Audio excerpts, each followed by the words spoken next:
Assalamualaikum warahmatullahi wabarakatuh. Waalaikumsalam warahmatullahi wabarakatuh. Kembali lagi di TV Smanifda dalam acara Pesantren Ramadan bersama saya Kemal Ramadan dari kelas 11. Tidak terasa, bulan Ramadan pada tahun 1442 Hijriah ini telah tiba. Agar kita lebih khusyuk dan hikmat dalam menjalankan ibadah puasa, angka lebih baiknya kita menambah wawasan dengan mendengarkan materi-materi yang ada dalam Pesantren Ramadan ini. Kali ini kita kedatangan Bapak guru kita di SMA Negeri 4 Sidoarjo, yaitu Bapak Muji, sebagai pemateri pada seri kali ini. Silakan Bapak Muji, waktu dan tempatnya saya persilahkan. Assalamualaikum warahmatullahi wabarakatuh. Waalaikumsalam warahmatullahi wabarakatuh. Bismillah, alhamdulillah, wa syukurillah ala nikmatillah, salatu wassalamu ala rasulillah, la khawla wa la quwata illa billah ma ba'd. Qala Allah Ta'ala fil Qur'anil Karim. Kita baca bersama surat Al-Baqarah mengenai puasa. Al-Baqarah 183. A'udzu billahi minasyaitonir rajim. Bismillahirrahmanirrahim. Ya ayyuhalladzina amanu kutiba alaikumussyiyam kama kutiba alal ladzina min qablikum la'allakum tattaqun. Shadaqallahul azim.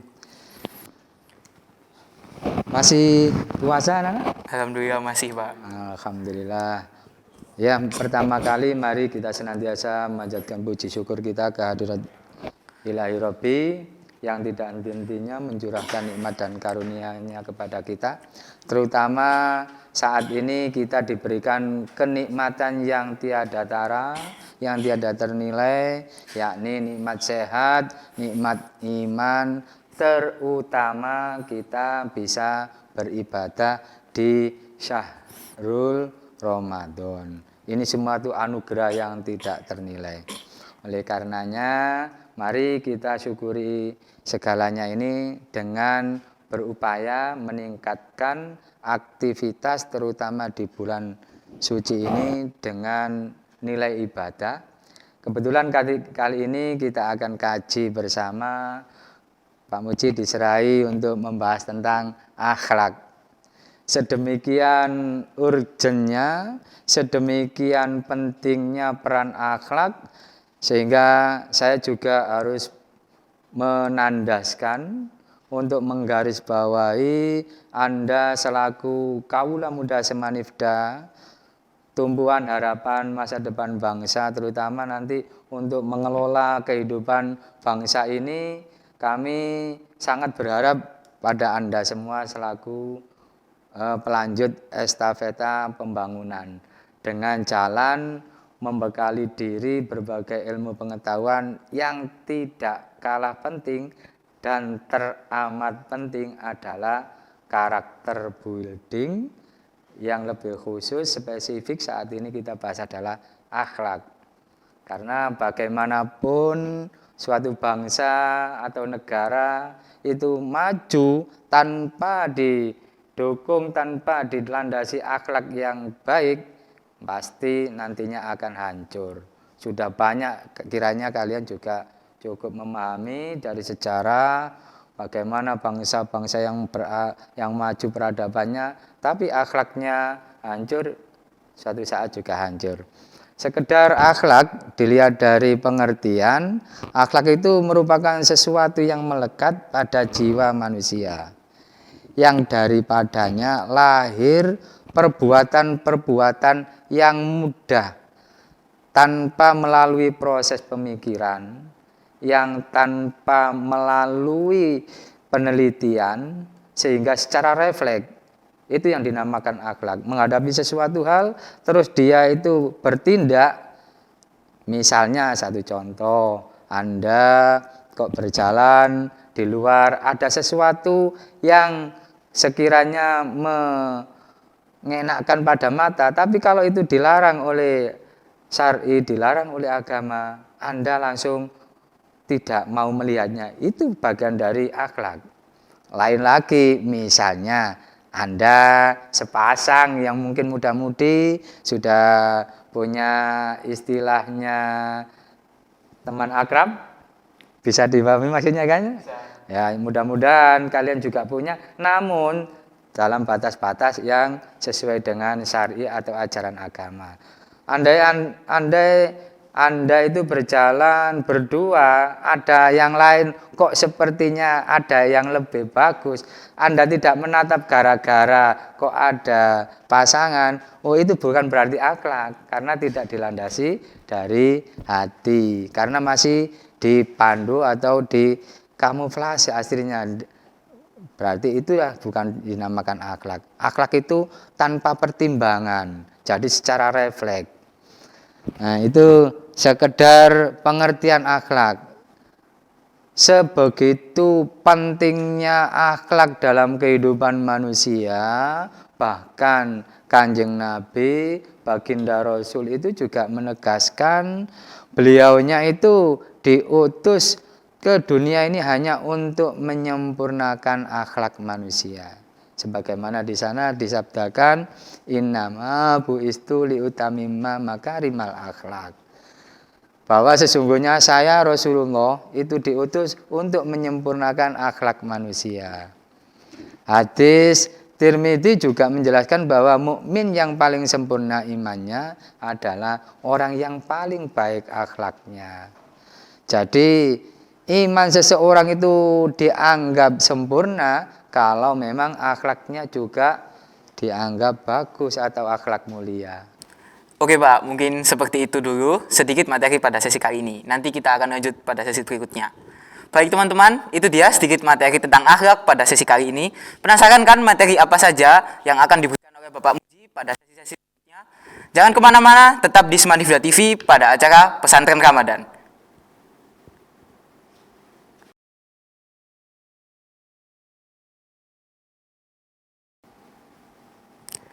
Halo Sobat Semanifda, kembali lagi di Semanifda TV dalam acara Pesantren Ramadan.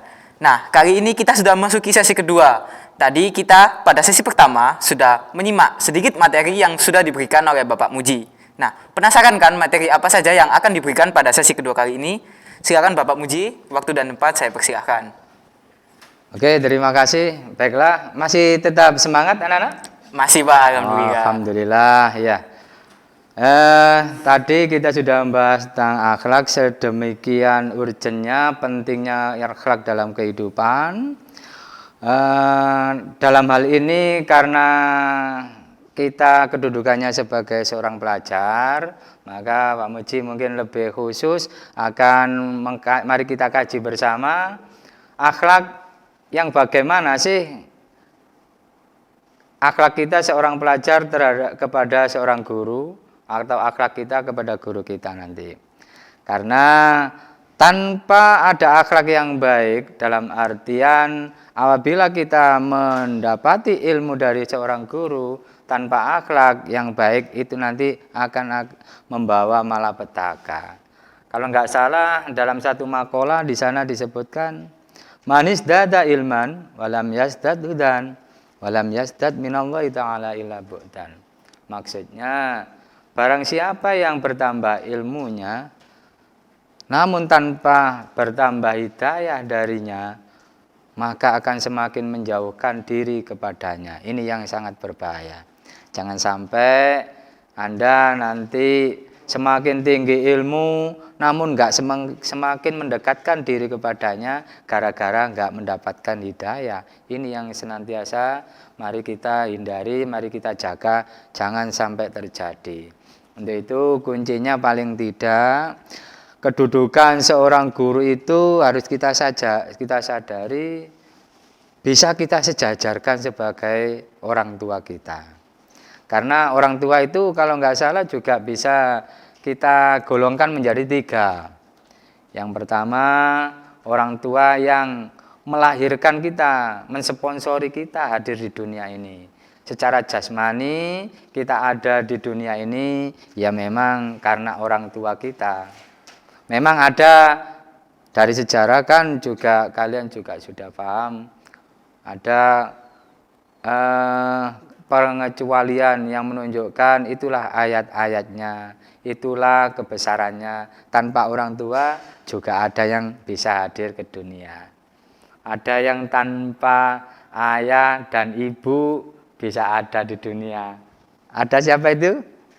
Nabi Adam, itu juga ada. Yang tanpa ayah juga ada yang bisa hadir di dunia.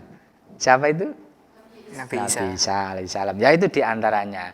Namun yang perlu saya tegaskan, kedudukan seorang guru itu orang yang tasawuf, sufi yang sebenarnya justru sangat memahami, sangat istilahnya menyadari.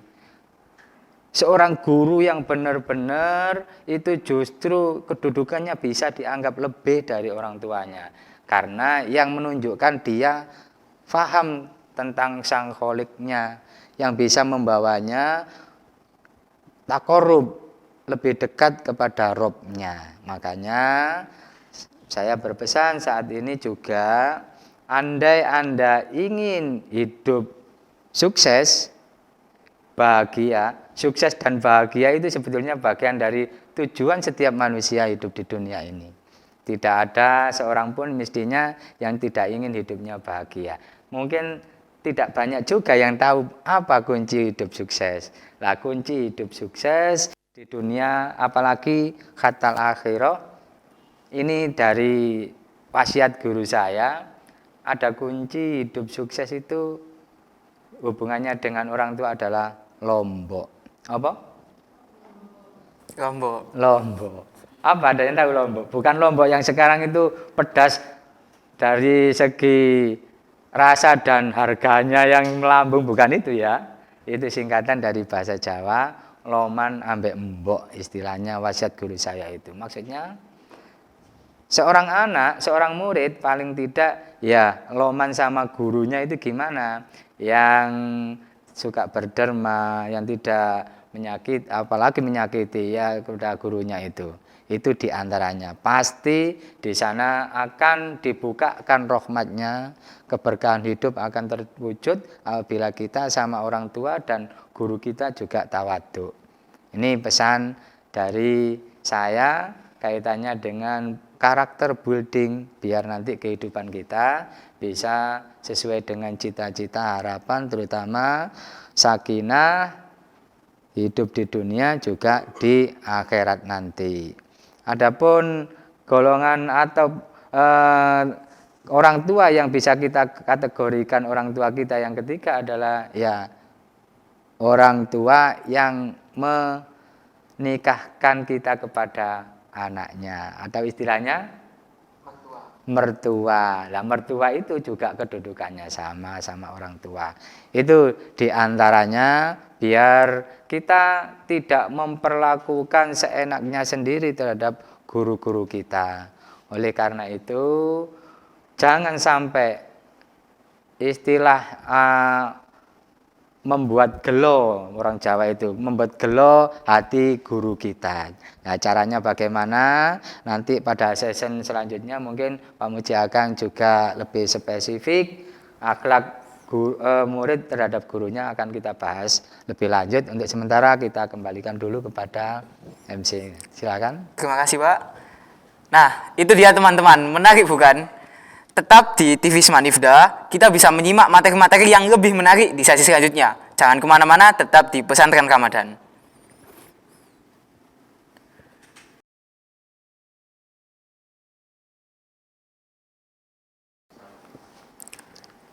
Baik sahabat Smanifda, kembali lagi dalam acara Pesantren Ramadan di Smanifda TV.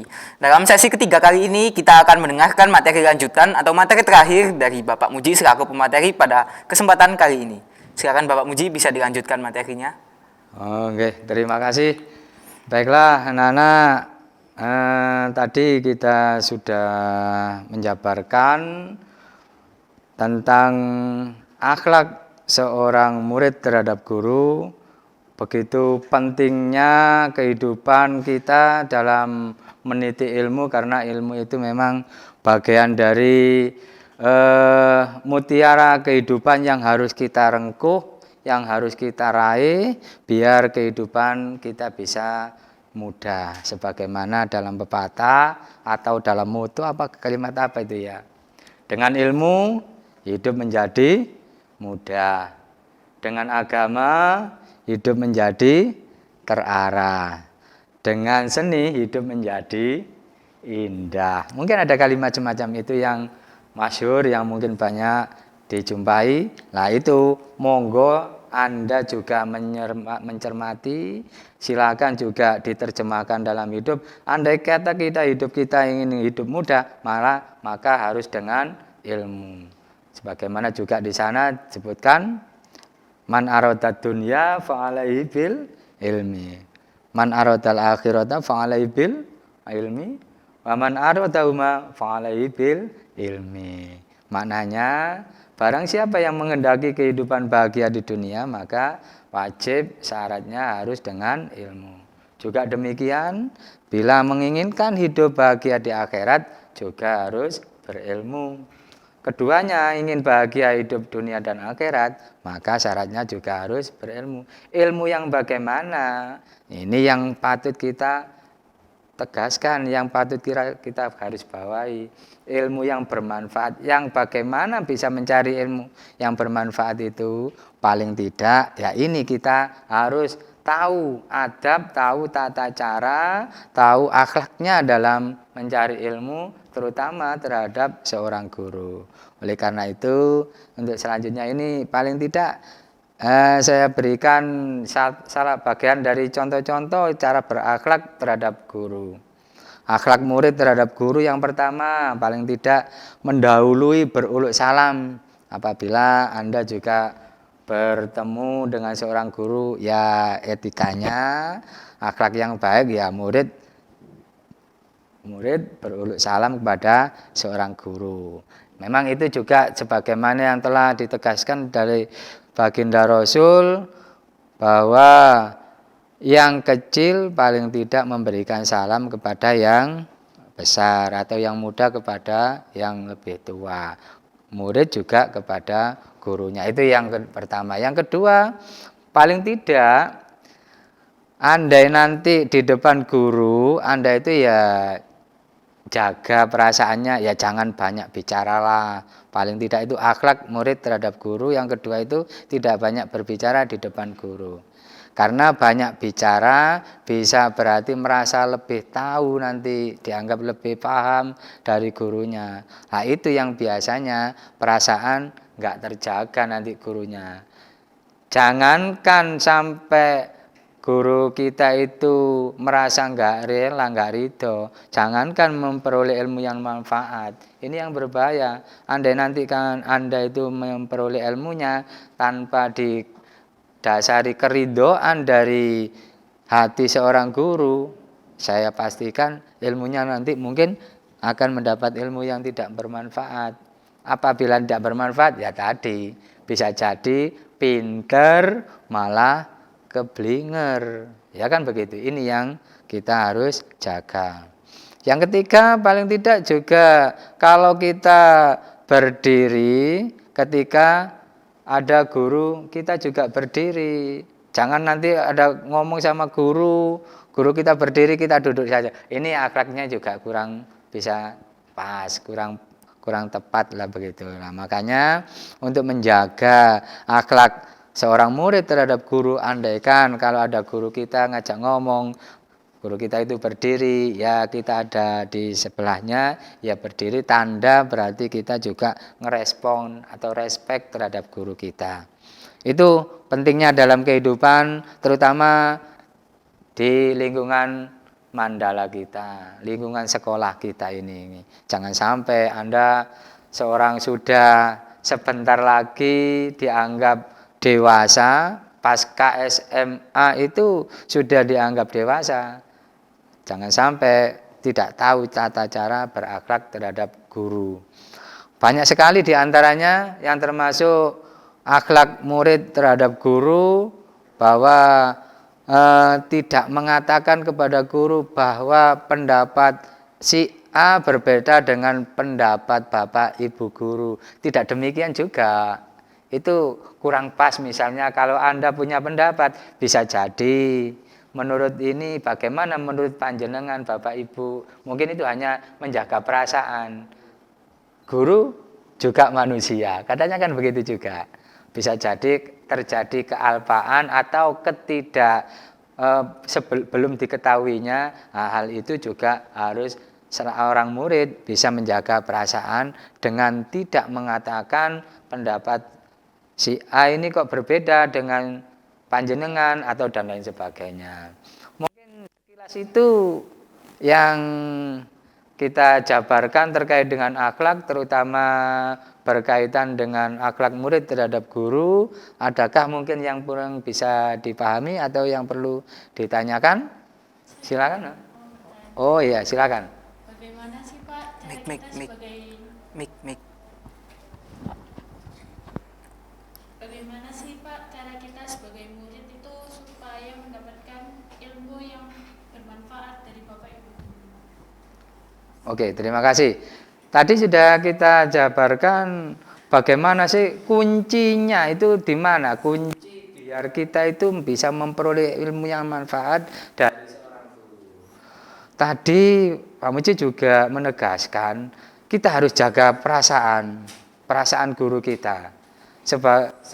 Selain kita itu loman, jaga perasaannya itu lebih utama. Seorang guru kita jaga jangan sampai perasaan kita itu membuat gelo. Istilah gelo paham ya? Membuat gundah atau merasa nggak nyaman guru kita. Itu diantaranya biar ilmu yang kita terima bisa bermanfaat. Kalau ilmu itu jangankan yang banyak, yang sedikit saja kalau bermanfaat itu sangat akan membantu Anda menuju keridhoannya, mendapatkan ridhonya. Itu ya diantaranya. Selain kita itu juga ya sopan, berakhlak terhadap guru, menjaga perasaan guru itu loh ya yang terutama.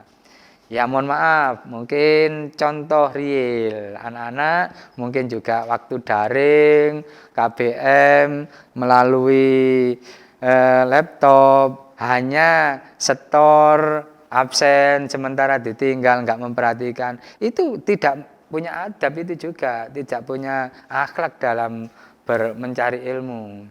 Ini menurut Pak Muji jangan sampai terjadi, begitu ya diantaranya. Mungkin ada yang lain lagi. Oh ya. Saya Anas Taurandi dari kelas 11 IPS 2 mau bertanya, bagaimana cara menjaga perasaan guru dengan sebaik-baiknya? Itu caranya gimana? Adakah yang punya pendapat caranya bagaimana sih menjaga perasaan ibu bapak guru kita itu? Mungkin bisa Bapak Uji jelaskan sebaiknya seperti apa? Lah ya sebelum saya mungkin kamu ada yang punya Mungkin pendapat. itu Pak bisa dengan mendengarkan kalau Oh, ada iya. guru yang berbicara, menghormati dengan cara bersalaman kalau bertemu, menyapa, mungkin seperti itu Pak. Iya mantap sekali. Itu diantaranya. Jaga perasaan itu memang berat sekali. Itu tanggung jawab yang besar untuk Anda selaku murid. Perasaan, jaga perasaannya bagaimana seorang guru itu tidak sakit hatinya. Makanya jangan sampai kita itu tidak memperhatikan apa yang diajarkan. Saat bertemu juga beruluk salam, apalagi juga mencium tangannya. Untuk sementara saat ini karena pandemi mungkin untuk bersalaman kita jaga dulu, hanya sekedar mungkin angkat tangan pertanda bahwa kita itu memberikan salam. Itu diantaranya sedikit mungkin upaya kita menjaga perasaan guru ya, yang terutama ya.